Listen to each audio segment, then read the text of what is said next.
Let's commence. So good morning and welcome to today's webinar on the topic of how to improve your hiring process, proudly brought to you by Middy's and electricianXchange. My name is Jess, I'm the communications lead at Middy's and I'll be moderating today's webinar.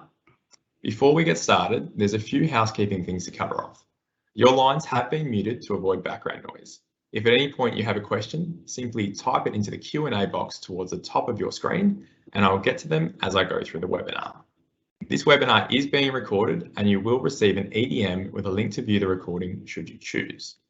I'm very pleased to welcome our guest speaker, Ray Pavry.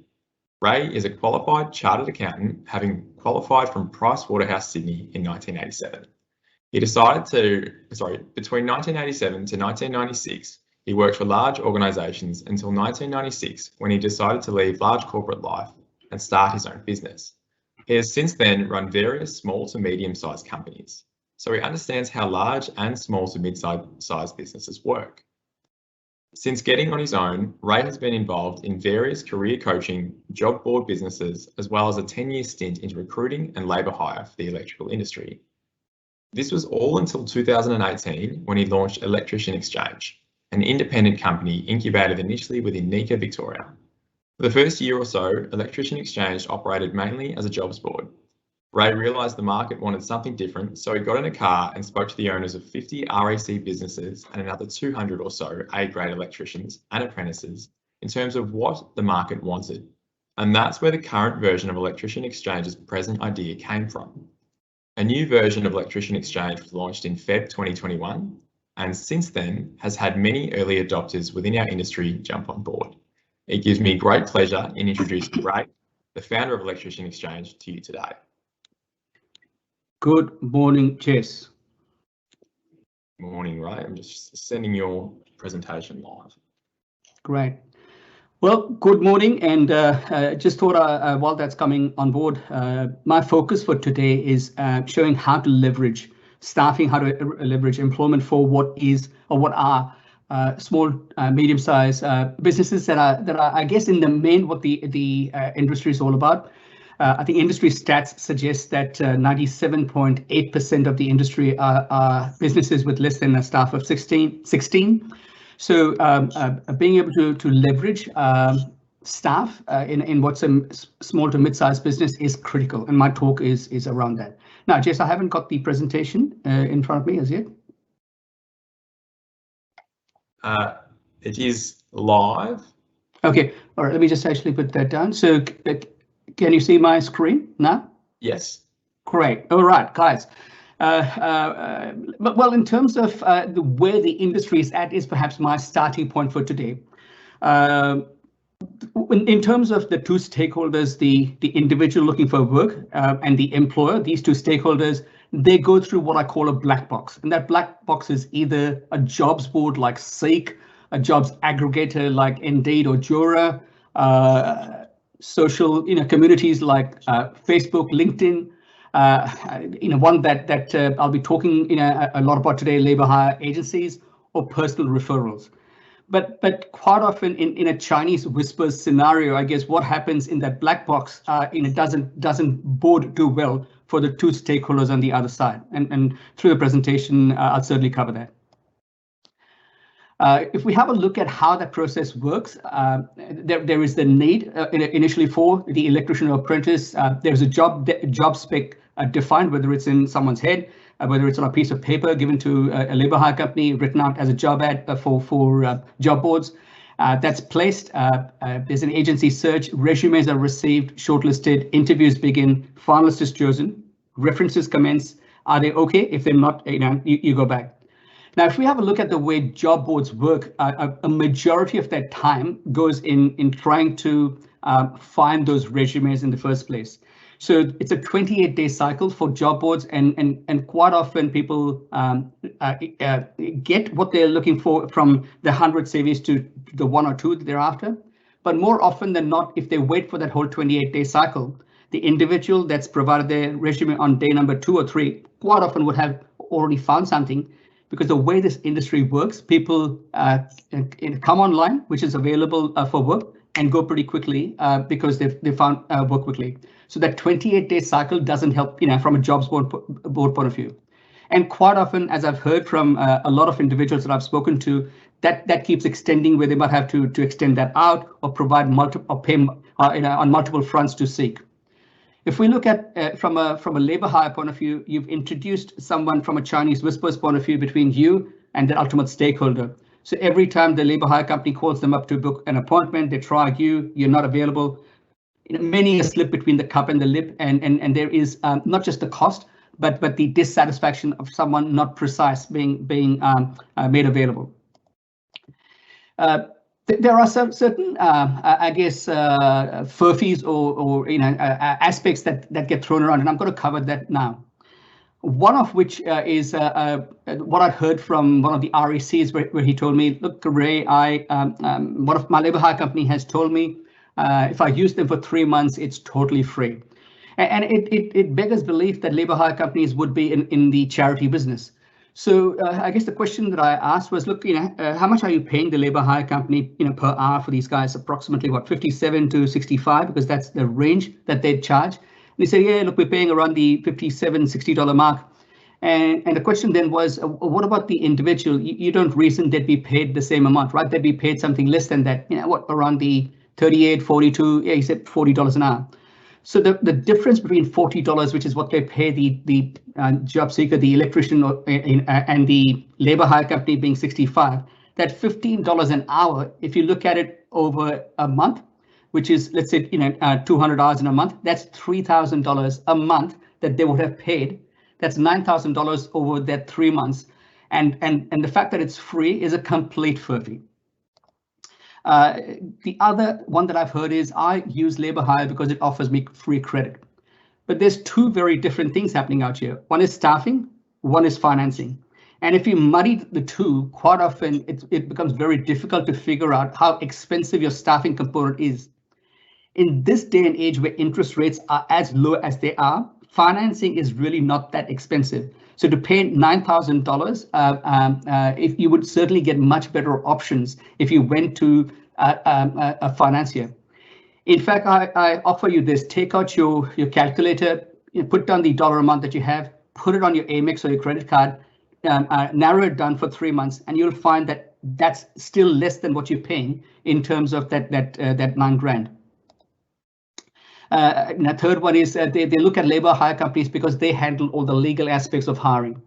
Now, in this particular case, ultimately, when the shit hits the fan, the reputation and is of the REC. The reputation is of the employer. You can't abdicate that responsibility. Having said that, you can again find specialists that look after the legal aspects of hiring, so you don't need to muddy that decision between the employee relations and the HR aspects with staffing. There are specialist companies, and if people want to approach me, I do know of organizations that have 30,000 small businesses that do just that, handle that part on behalf of small businesses. Another one that I've heard is I can get hundreds when I post a job up on Seek. Look, the point is you can get hundreds of resumes, but if 98 of them are complete rubbish, which is people applying from either overseas, they can't obviously work because they need local licenses, engineers applying for electrician jobs, and a whole variety of reasons why I guess resumes don't equal applicants. I'm not sure if any of you have seen, but Seek has introduced surge pricing. So it's a bit like Uber. When the demand goes up, their pricing goes up. And now, ultimately, surge pricing helps the company for which it's been formed, not the employers.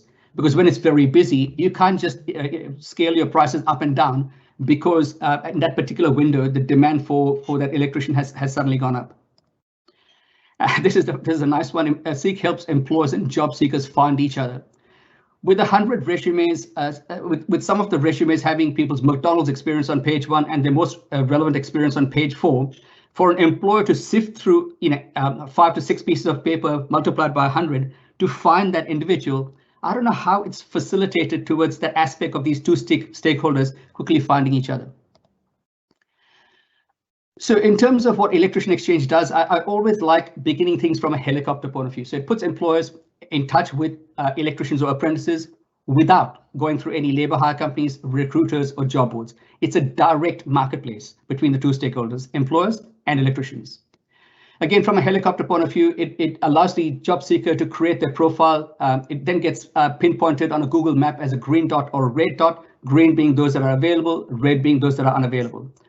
It then results in a small summary being brought up of the individual, as you would see, I guess, on online sites, moving on to, I guess, more detail.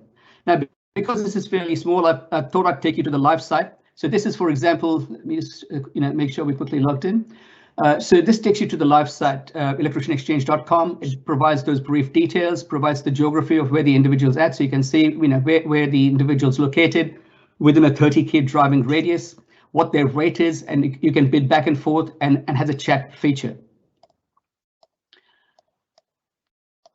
Now, if I look at what we saw in terms of the timescale for job boards and for labour hire companies, with Electrician Exchange, because the individuals are already there, their profiles are there, you're not needing to go out there and have resumes come up to you. You've already got them on that platform. So you can go from start to go, which is identifying an individual using the advanced search or the simple search that we have on the site, drilling through, finding the right person, sending them what your offer is, conveying to them, are you available next Monday? Are you interested in solar? They respond back. The turnaround time can be 24 to 48 hours is what we've seen. And then this particular stretch is where the job seeker commences work. So you're looking at a very short time frame within which individuals can be made available. In terms of what we're covering today, I'll be looking at what are some of the staffing related issues RECs face. This is through that dialogue that I had with the 50 RECs, the 200 electricians apprentices, to understand what is it that the industry wants. How does Electrician Exchange address those issues? How does it work from a job seeker and employer point of view? What are some of the quality checks that Electrician Exchange has built in? What is the cost? What's the guarantee that we provide in your using Electrician Exchange? The benefits, and then questions at the end. Although if there are questions coming through, just feel free to put them through. Thanks, Rai. So if we look at it from an employer's point of view, the first one is most of the RECs are working in the business and not on the business. Now, what I mean by that is if you have a single person business or if you have a small size business, you head down, bum up, doing the job. You're not spending your time marketing, looking for your next piece of work. You're not looking at staffing, looking at the best staffing mix and how that helps you towards your bottom line. So that particular aspect is missing in most small businesses. It's not just for electricians, but because a lot of the RECs are small businesses, it typically applies very strongly. Now, this particular aspect, the REC businesses are earning low annualized margins, the average being 5.7. Now, this is not a stat that I've made up. It comes from an industry report. Oops, control. So it comes from the industry report, which talks about electrical services. This is an IBIS world report, and it talks about the profit margin being 5.7 for the industry. Getting staff for growing businesses is critical, but how do you lever up? So anyone that's looking at a business that grows, if you're bidding for a job, if you are looking at that particular project, a lot of times small businesses get into what I call the bidder's curse, where you win something and then the challenge is how do I staff it? So the aspect of how do you lever up is an issue that was conveyed to me.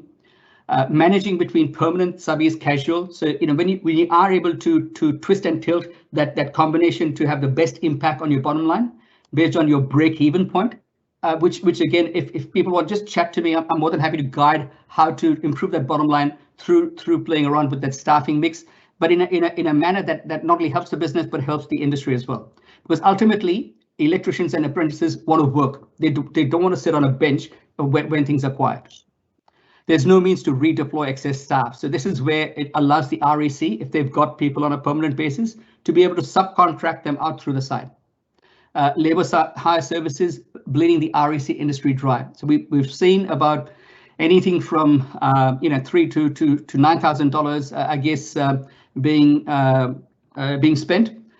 This is the Electrician Exchange Facebook page, and I've done a poll. So I'm just going to quickly walk you through a poll that I've recently done. So the question that was asked was, I'm not sure if you all remember, but the securities industry had this issue where there was the ultimate job seeker hired 3 levels down. So the labor hire company through another intermediary, and the job seeker. I'd asked that question saying, look, does this apply to this industry too? And around 80% said, yep, look, the labor hire industry certainly does play that influence in this industry. Location, people said, look, that's actually important because electricians' apprentices start work in the morning. By 6:37, they're out through the door or at work by 7. So traveling more than half an hour really starts getting tedious. So we've tried to incorporate that by making sure you can locate people within a particular radius. The aspect of sifting through irrelevant resumes via job boards. This is the whole point of going through such a lot of crap before you come up to those few gems that you've wasted your time, and that individual, that gem has sometimes walked out through the door or has slipped your ability to be able to find them because their best experience is on page 4 or 5. Ray, we've had a question come through, if you're able to take one now. Yes. So as part of the challenges that small businesses face with recruiting with COVID now in consideration, how can electricianXchange help those small to medium-sized businesses with their staffing requirements? Jess, that's a great question. It's actually typical of any business, uncertainty. Now, whether it's COVID, whether it's another reason why businesses might not necessarily flatline, but at least the parameters around their growth and the parameters how their functions change.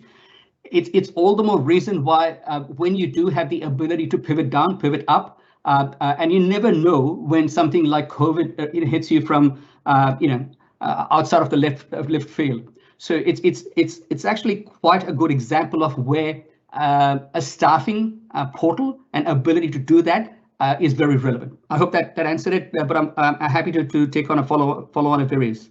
No, I think that's a great response to it. From what I heard, particularly last year when COVID was running rampant, that there were some contractors that were doing quite well, but they couldn't forecast how long it was going to last. So if they were sitting there going, I need to put 1 or 2 electricians on, but do I put them on full time? I'm not sure. I feel that as you said, the ability to pivot up and down and say, yep, I've got this for 3 months. That's when I need you, and we can play it by ear after that. I feel like it's a great benefit of electricianXchange.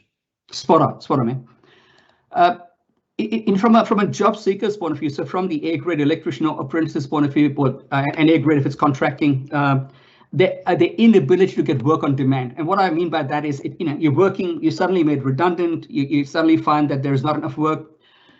You might be getting your $90, $100 an hour, but when work stops, you've got a mortgage, you've got bills to pay. The labor hire company comes and offers you something at 42, 43, 45. You're forced to take that. You're a rate taker. And ultimately, a combination of many high numbers and many low numbers results in a lower number at the end of the year. So the inability to get work on demand is an issue for the industry. A rate taker, which I've spoken about, losing $10 to $20 an hour, which is your hard-earned money, going to an intermediary when that can be done through a portal. If the only, scenario is where you put 2 people together, do a reference check, provide a credit note, which electricianXchange does, and take away 25 to 30% of that cake, it certainly doesn't warrant that in today's day and age. And then this aspect about resumes going into a black hole. I mean, how many times have job seekers supplied resumes and never heard back and do not know where they are in that whole hiring cycle?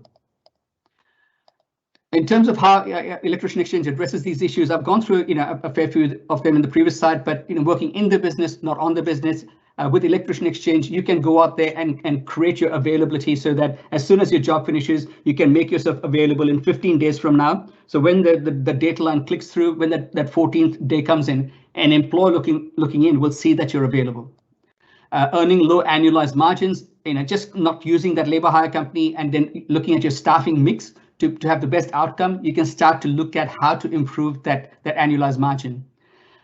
Getting staff for growing businesses, you can go out there, pitch for business, knowing that in working collaboratively with electricianXchange, you can certainly have that as a partner, as an adjunct to your ability to grow quickly. managing permanent subbies and casual. Again, you can look at that mix and you can start to look at those that are available through the platform. And as time goes on, we see the industry coming in larger numbers. And the way any industry goes, there's early adopters, there's quick followers, they're laggards. But we see the industry looking at the benefits, and we see a lot more electricians, subcontractors coming on, creating their profiles, because they've got nothing to lose. It's free, it gives them work, it gives them the ability to talk directly through to an employer. No means to redeploy staff. As an REC, you can subcontract your staff out. We've gone through that. Location is important with the pinpoints. You can certainly start to look at those available in your geography. So, a lot of that I have covered through my previous slide. Now, we're starting to look at the solution that electricianXchange offers, and I've got some print screens. Given time at the end, I'm more than happy to look at a live transaction going through the site, but obviously being live, we've got individuals who have created the profiles. So I'll go through that at the end, but let's look at this from a screenshot point of view.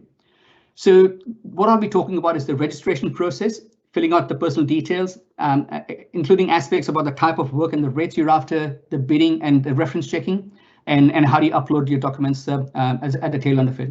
With the registration, it's pretty simple. It asks for a few questions. You'll see that some of these are just confirming the email, so there's no typos, making sure that you confirm your password and your mobile. So it's some very, very simple aspects that are being asked of. There's a OTP, one-time password, sent to your SMS.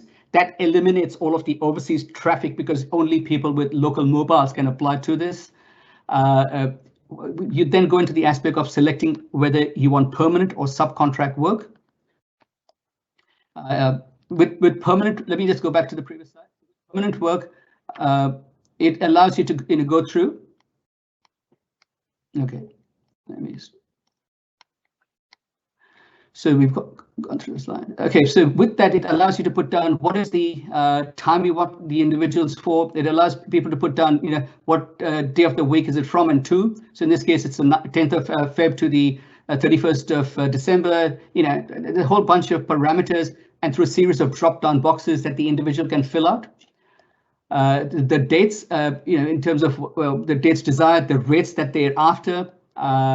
Once that's done, if there are any bids, it comes through with the ability for you to respond. So in this case, it's a simple reply. It then goes to that page where you can include what is your counter rate, what is the message that you'd want to provide. It allows the individual to update their referee details. So it's all the sort of stuff that you would expect from a labour hire company, but being done through a platform, and hence have the ability for it to be offered for a jobs board price, but with everything that you'd expect from a labour hire company. Now, if you look at it from an employer's point of view, again, the same process. There's a very simple registration process, a one-time password sent, the ability for the employer to be able to view individuals either as green or red dots, green being those available, the ability to look at their profiles either as a map view or a list view. The previous slide being a map view, this being a list view. The ability to use the advanced search feature, so you can start to look at what postcode that are they within, are they available on a subcontract or a permanent basis, do they have their own transport, and are they covered by insurances or not, etc., etc. Once you've found those that are a match, you can go in and ping or start liaising with a multiple set of individuals, because it doesn't cost you at this stage. You're trying to align someone that's available with your needs. So in terms of what's been put, I guess out there, if this was an apprentice and they were looking for $21, you can go out there and indicate your rate. You can also indicate what is the role that you're after. If it's slightly different, it does allow you to go through and provide some choices outside of the role that individual may have asked for. A chat feature. So if you had a question saying, look, mate, work involves traveling through the metro Melbourne areas, are you going to be okay with that? The job seeker can say, look, mate, what's the job all about? All of this is happening without any payment at this stage from either the job seeker or the employer. It's only when all the stars align, when you've found someone with the experience you're after, their location, their rates, their dates, you've through SMSs determined further what it is that the individual is asking for, and your response back. You then pay through e-commerce a cost of $374, which includes GST and includes 2 reference checks, which eventuate as soon as you pay the $374. So the quality check is that we not only license check our guys, and at the tail end when we're in the question section, I will show you the fact that all of the A grades have been license checked through the Energy Save Victoria site. That 374 allows you to then get the details of the individual and to be able to contact and talk to them directly. Should things not work out, we issue you a credit note, and you just include that credit note number, and you don't have to pay the next time. You just go out there and find someone else. So as soon as you've paid, you'll get an email, you'll get an SMS with the contact details of the person, including a listing of their profile and their phone number. You pick up the phone, you talk to them, and from then on, electricianXchange has done its job to bring those 2 stakeholders together, with the premise that if it doesn't work out, you just go out there and find someone else. The sort of questions that we ask in the reference check are verifying the background of the referee, what's the capacity within which the referee knows the individual, how long has the person worked for, and if the job seeker has provided a bunch of experiences, we'll take several of those experiences and ask the employer on a scale of 1 to 10, with 10 being at an expert level and 1 not at all. How does the referee feel that the individual stacks up from the aspects that the job seeker has conveyed within their repertoire of skills? This is where I spoke about the guarantee. So there's a section within the site where you can ask for a credit note. You go out there, convey your reason for asking for the credit note.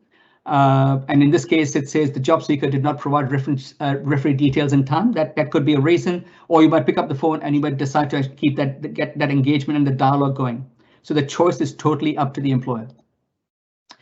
Now, this is a component of what I had spoken about earlier, where an employer has the ability to subcontract their staff out.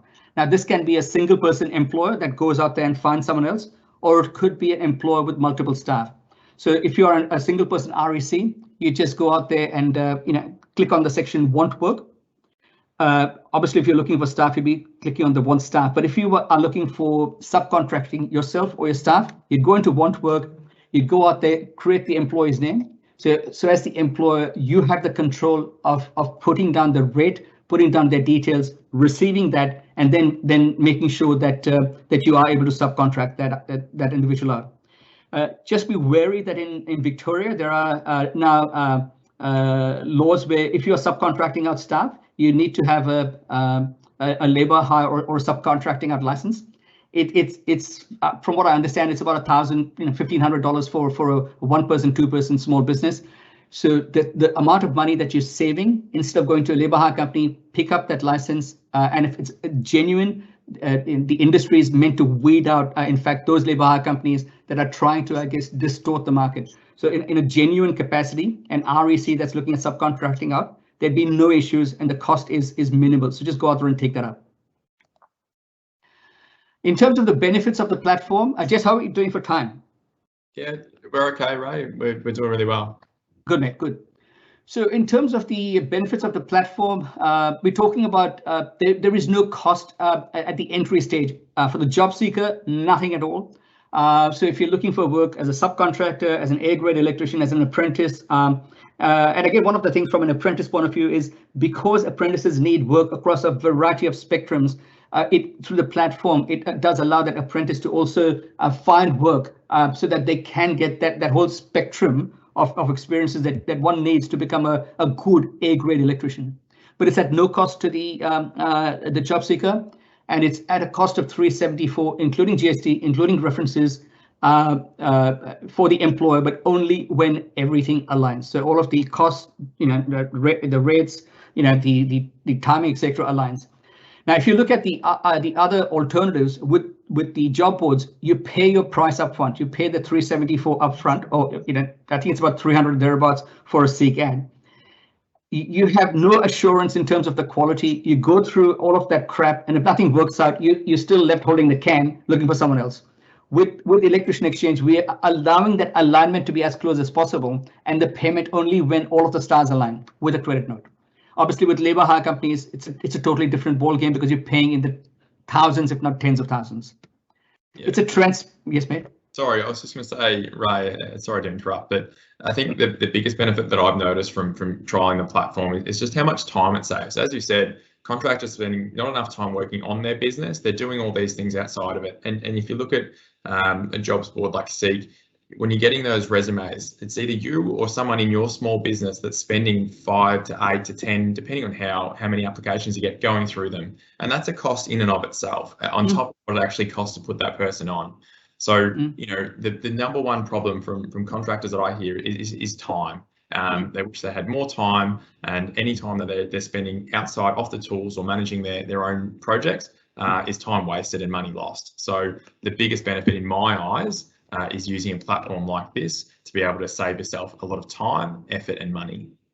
100%. And in fact, the biggest time is that opportunity lost. So if you can start your project today instead of starting it 7 days from now, it's whatever 6 days of revenue that you've not earned. Yeah. Now, the aspect what that transparent engagement between employer and job seeker, in this particular case with electricianXchange, everyone knows what everyone makes. The employer knows what they're paying the job seeker. The job seeker knows what they're getting from the employer. There is no middleman. You all know, the employer, the job seeker know what electricianXchange is being paid, which is a fixed amount of $374, including GST and the references. So it's not like a black box, because the problem with a black box is that whether the demand is high, whether the demand is low, you never know what the flow of the market is, because it's in the best interest of that black box to keep that demand and supply dynamic, I guess, hidden, so to speak. The Google Map, as it's available, so the ability to look for people that are within your region, within a 30K radius, is certainly critical. The flexible staffing, in or out. So you need staff, you take it in. You don't need them, you subcontract them out. The job seekers can choose to work a few days a week, work over weeks on end, work in a permanent capacity, work on weekends if they want. So the platform does allow the choices to be made in terms of when the individual wants work. A flat fee. So there are no hidden costs based on percentages. It's a one-off flat fee. The job seekers lay down what dates, rates, and conditions as a start. So they become a rate maker. Obviously, it depends on the employer to reach out to them. So if they put down rates that are completely distorted versus where the market is, it's demand and supply. They won't get that demand coming to the supply if it's not aligned. So it will ultimately allow the demand and supply to gravitate to where the true market rate should be for that talent. Again, the job seeker has to agree to the dates and rates before both are introduced. So it's not a case of, again, a unilateral approach by one side. It requires both parties to agree before that employer can pay the $374 and for them to be introduced. And the last one is great, the ability to communicate via chat until everything aligns. So you can in real time find out more about the person via that chat feature. Now that's a huge sort of aspect. The savings that you get when you're talking through electricianXchange rather than a labor hire company, you're talking of anything from 5 to 15K savings. One of the RECs that I spoke to, they had a staff of 60 from what I remember. It's going back to 2018, and they said that they had 30 people through labor hire. And part of the reason for labor hire was they said, look, they could actually leverage up or down. But imagine the sort of money that you're actually bleeding through your organization. So as a summary, it's been designed and created applying what's been over 25 years of experience, including feedback from the market. It's been designed through industry needs to remove the hurdles from both the employer, the REC, or if it's an industrial employer, the corporate, and the job seeker, whether it's an A-grade electrician or an apprentice. It's digital. It's got all of the features that you'd find which a labor hire company does, but at the cost of a job ad. Supply and demand are directly connected with full transparency. Everyone knows what everyone makes. Both parties communicate in real time. There's a feedback loop. There is a 1300 number. There is a chat facility. I provide my mobile number. I guess you'll see when I log in as an employer, it says for employers, we have a concierge service. You call up, we can have someone from our team guide you. It's secure in terms of its ability to hold any of the certificates, resumes, etc., which are available to the employer after they paid the $374. So they can ask the individual to upload all of their documents, and for the $374, very quickly scan that.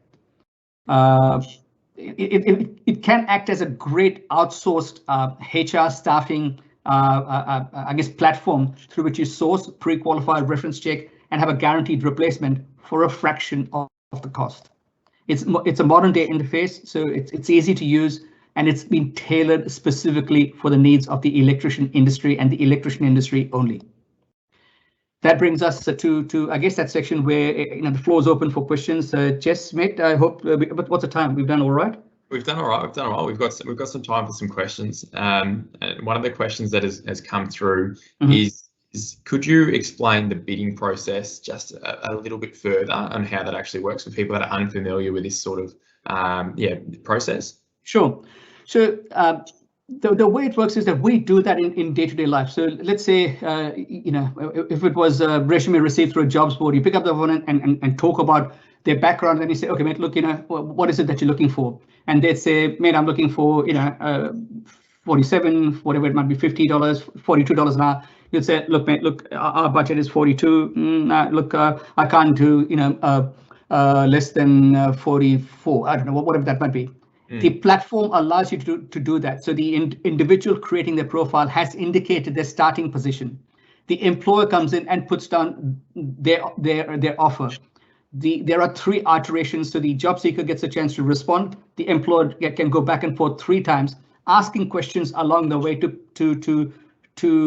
build some more flavor into the rate that they're asking. Yeah. And so the platform allows that with a starting point from that job seeker. Yep, that makes sense. I guess with those limitations of 3, you're stopping that, what could be a haggling sort of process, arguing over a couple of dollars. Straight away if someone's, relatively serious about the role. So it's great for the employers and the job seekers as well to see that you're at arm's length really. I've got another question that's popped up a couple of times from both what it seems as a job seeker and an employer looking for an apprentice or an A-grade electrician. Is what should they do now? What's the first step for someone that's looking for work and someone that's looking to have someone work for them? What do they do? Is it registering? Because I think that would make sense. Registering is the first, but that's only part of the process. They need to create their if they're looking for work. Now, if you're an employer, it makes sense if you've got subbies or if you've got your staff that you want to subcontract them out, or if you are yourself an REC that could at some stage look for work. Create your work availability profile when your mind is calm. A blog topic that I'd written, which is when should you look for a job? One should be looking for a job when you have a job. Now, it was said in the aspect that as an REC, the last thing that you want to do in creating a profile is when you are rushed, when you've got bills to pay, when your mind is, I guess, at unrest. Create that profile and then just turn it off. So there is the ability, there's a toggle switch that allows you to toggle it on, toggle it off. And it's created through an alias, a username. So the market doesn't know, I guess, what that username is. But let's say you find out, God forbid, you've been made redundant. Your client, tells you, look, mate, we're closing down. We don't have enough work. COVID hits.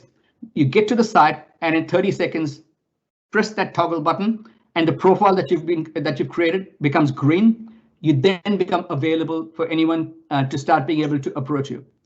From an employer's point of view, the best thing that you can do is to get in touch with us so that we can guide you in the early stages. But it's simple enough. If you go on the site, get to the search want staff tab on the site. It'll then open up a map view and a list view. Above that, there is a search box. Click on that. Look at the simple search, which is your postcode, what type of electrician you're after, or an advanced search in terms of some more specifics.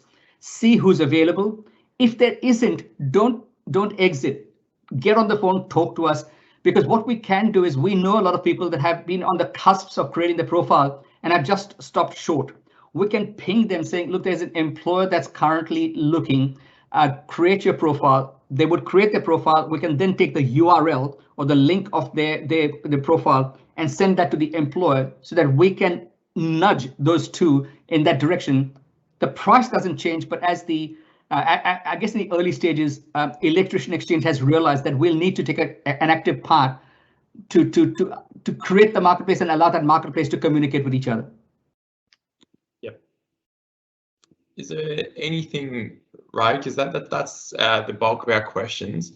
Is there anything that you'd like to cover off before we wind up today's webinar? Do you think it might be worthwhile to go to the live site and do a quick demo from a job seeker's and an employer's point of view, and perhaps look at the way that bidding works? Yeah, absolutely. Great idea. Okay, so I'm just going to take you through. Okay, so let's just close some of these screens. All right. So if you are an employer looking for staff, you'd click on the want staff.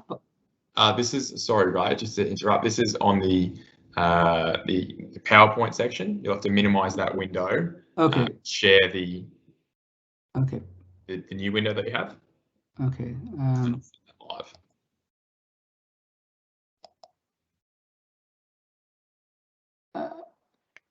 So I'm okay. Stop sharing that. Yep. Share content of. Okay, so can you see the electricianXchange screen now? Yes, perfect. Great. So from an employer's point of view, obviously there are two sections: the employer section and the job seeker section. If you're an employer, want staff. Now you'll notice that any of the A-grade electricians have a license verified stamp. This is where we've gone behind the scenes, the red being those unavailable, the green being those available. You can either scan through these, but there's a fair few profiles created, or you can use what's a simple search, and type in the postcode, the availability, EBA or non-EBA rates, EBA or non-EBA, and the rates. The advanced search allows you to go through and look more specifically for staff. So from an employer's point of view, and we'll get back to it. Let's actually go through and very quickly look at it from a job seeker's point of view, because we'll then go in and ping or negotiate it with this job seeker that I create. So I've got one that I use for demonstration purposes, 13 at electricianXchange.com. So when you get in there, there are guides. So it tells you, look, select one of the options. Are you looking for permanent work or subcontract or casual work? So let's say if I'm looking for permanent work, it's got a bunch of, I guess, drop-down boxes, but let's quickly go through and create a profile for an apprentice. So let's say, I'm looking at a company which cares for its staff, a good team environment. You can put down whatever you like, come up with creative ideas. The role that you're after, an apprentice role. And I create an apprentice role because it stays in low visibility as live employers are looking at the site. So I'll just create this and get rid of it ultimately. The industry, let's say it's apartment blocks and large building construction sites that I'm looking for. I want to head into more the commercial space. Do I have my own transport? Because I'm an apprentice, I might say yes. Have my own tools, yes. Early start, yes. Remote work, no. Now anyone looking for fly out work, fly for work can easily toggle that, saying they are available for that. Do you have working rights in Australia? Yes or no. Number of years experience, 2. Experience gained, and there's a whole bunch of drop downs that are related to our industry. But let's say that I'm just putting down one to start with as an apprentice, basic electrical task. I could have a whole bunch of soft skills as well, such as communicates well. You can create your profile and you can have as many as you would in a detailed resume. The experience gained recently and experience gained in the past. So this is the experience gained in the past. What the site does is it allows you to copy through everything that you've had above, and then you can add or subtract that. So you can actually get rid of that and you can add something else. Yeah.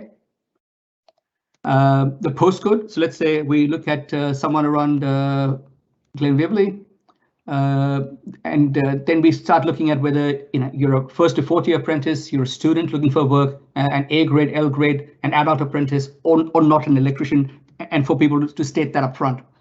So let's say it's a second-year apprentice. I'm looking for non-EBA work. Now the platform immediately creates, I guess, a minimum that you need to put in. So if I put in, I don't know, something ridiculous, it just won't allow me to move forward. It's only when I look at the minimum of 16, and let's say in case I put 17, where it provides the ability for one to move forward. There is the aspect of where if I've created only half of my profile, I can save it or I can press proceed.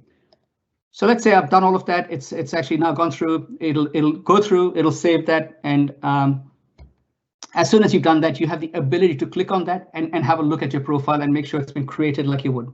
It's just saying I can't place a bid on my own ads, obviously. So I'm logging out of that now. I'm going to log in now as the employer, and I'm going to go in as one that I use for demonstration purposes, which is my Sustainagy account. So it just comes up saying for employers we have a personalized service. I have a mobile number people can call up, and we have a group of individuals that can certainly be in touch if it's not me, to make sure that you find someone if you are in the market and you come on electricianXchange. Let's go to THIR, which is the one I've created for demonstration purposes. So I'm going in there. I'm just going to reduce the screen slightly. Is that still visible, Jess? Yes, yep. I wouldn't go any smaller than that though. Sorry? I wouldn't go too much smaller than that though. Okay, no, that's fine. So let's actually increase the size of that. Yep. So you can read some brief details. You can see where they're available, see that they're available on a permanent basis. And this is where the bidding comes in. They put down 17. If I put down 14, it actually tells me you can't go below 16. That's the that's the awards. Now I've also included in there the ability for someone to go onto the Fair Work Australia site through electricianXchange and check it out for themselves as an employee or as an employer. And this calculator is good to be able to come up with your own assessments around that. But let's say I'm putting down 16. The role is as an apprentice. I can select another role, but it'll then tell me the role that you've selected is different from what the job seeker has, so they may not accept it. So it's again aligning the fact that the individual has asked for X. If you're going in with X, your chances are high. If you're going for something different, your chances are lower of that equating to alignment. Now I can chat in there and say, "Hi mate, available tomorrow." I'm just going to actually on my mobile do that, so you can actually hear the ping as it comes through. So the request is being processed. So effectively, it's come through on my mobile saying exactly that message. We flip back. We get out. The employer would have received the message. The employer just sent it. So now we're going to the job seeker's point of view. 13@electricianexchange.com. It just says a bid's under progress. Now, every time you click on the link through your mobile or through the email, it'll directly take you through this page. So it means you don't have to go through the home page. You can press reply. Please type in a bid. Yep, I'm going to actually say 16 is acceptable. I'm going to do that and say all good, available tomorrow. And I just accept that and confirm it. And then once that's done, go back in as the employer. I can then bang, I've actually received that message coming through. There are two of them because it's going to the employer and the job seeker. And you can see references pending. So that's the next stage. And from an employer's point of view, jump in again. And you can see it's just taking milliseconds to do that from that perspective of going back and forth. So this is just saying bid's been received. I'm going to press proceed. It then tells me the next stage is to have references done. What's the cost to proceed? If you're looking for references, what are the sort of questions that are going to be asked? So, it's the platform's been done so that it's got a lot of aspects that make the user experience good. Proceed. You put down your payment through credit card as you would in any of the job board platforms. And once you pay that, you then via email and through SMS get the name and the contact details of the person that you're trying to reach. Should that not work out, you get a credit note. You can type out the credit note here, and you won't have to pay anything. It'll just come up with a zero amount. And let's not forget as well for everyone that's listening that if you aren't super tech savvy, there's always that human that you can speak to within Ray's team. to support you throughout the platform. Although it is really easy, even I've learned how to use it. Yeah, there's definitely people that can help you with it. 100%, and that's the whole point. What I want to do, and having been in this business for a long time, is make the experience people have in staffing a more enjoyable one. And currently, it's a laborious, tedious process. I want to make sure that when people come in from an employment point of view, they have someone that can help. When someone comes in from a job seeker's point of view, and I've done a lot of coaching, a lot of mentoring. It would give me no greater joy than to see this happening with the fact that the ideal culture fit also happens.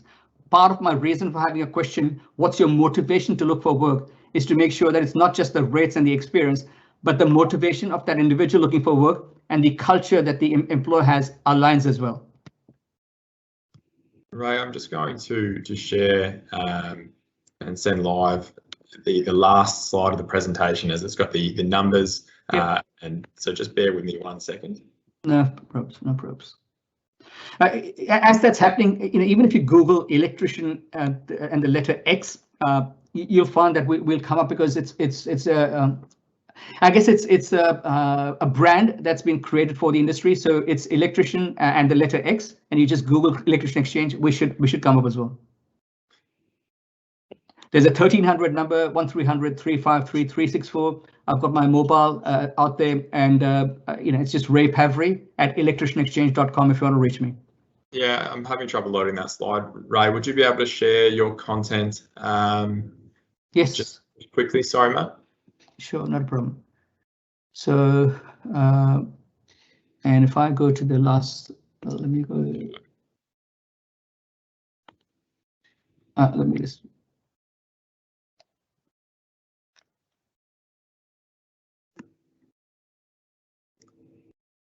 Perfect. So there you have it. You've got Ray Pavry at electricianXchange.com by email, a mobile number there, as well as the customer service number.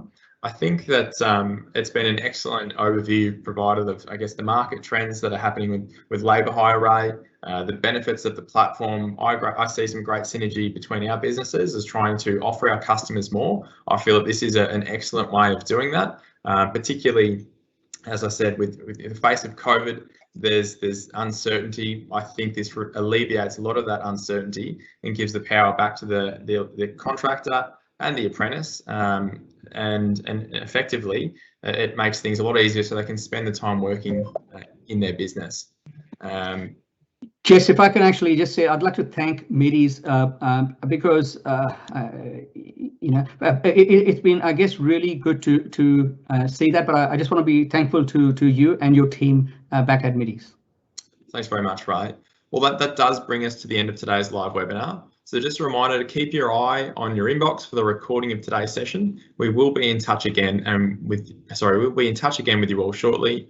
All the best, everyone, and stay safe. Bye. Cheers.